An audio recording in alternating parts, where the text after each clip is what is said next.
This course is designed to help you and your team create a hiring process that attracts and identifies candidates who can truly help you level up your organization. You can use and adapt the process you'll create during this course to hire employees and also select volunteers, board members, and collaborators.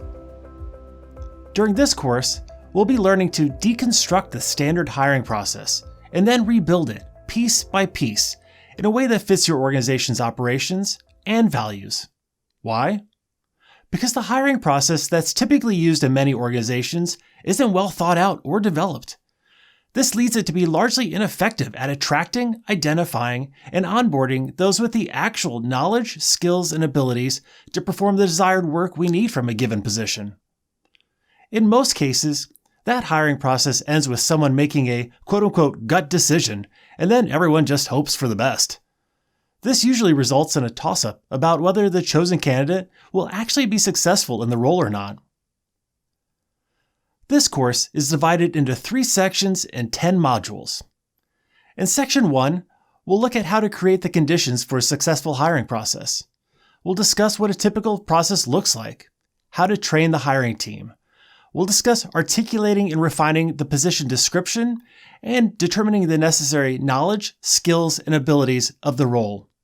And finally, drafting and posting the job advertisement. In Section 2, we'll deconstruct and rebuild the selection process. This includes the review of applications, the numerous interview rounds, and conducting reference checks.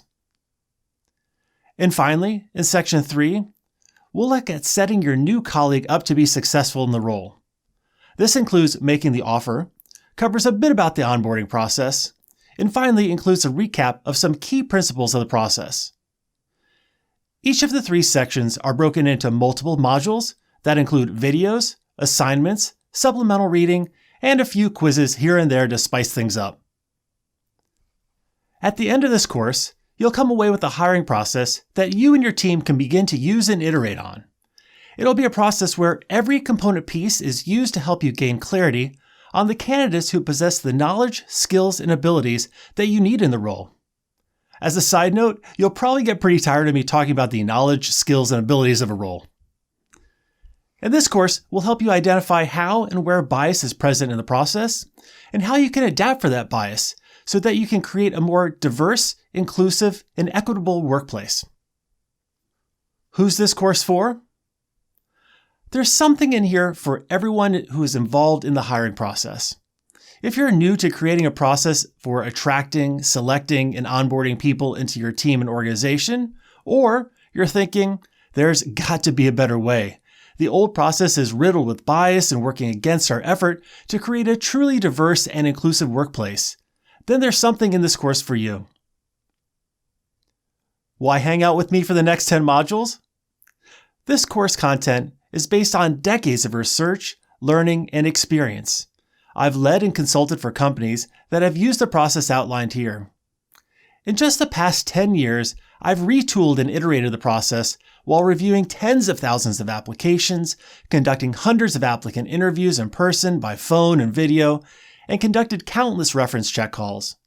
And most excitingly, I've had the amazing opportunity to be the person who extends the offer of a job to many people and then welcomes them into our organization. The hiring process detailed in this course, as part of holistic people-centered organizational design efforts, resulted in staff demographic changes in one organization that saw a shift from 10% people of color on staff to more than 40% people of color. Executive leadership went from 0% women and people of color to 50% women and people of color. The software engineering team went from 0% women to 60%. All of this was taking place while the organization transitioned from one physical office to an entirely virtual organization with team members living and working in 12 US states and 6 countries. And while it wasn't all because of this hiring process, it certainly played a large part in aligning with and furthering their organizational values and goals. There are a few things that I get as excited about discussing as the process we use to find and bring new members into our community. Again, what we'll be learning can be used to help identify employees, volunteers, board members, and collaborators. I'm sure if you were really into it, this could also be used to vet new additions to your network of friends.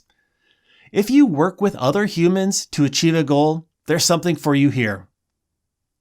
This course came out of the people-centric organizational design work that I do as part of my Work Shouldn't Suck consulting firm.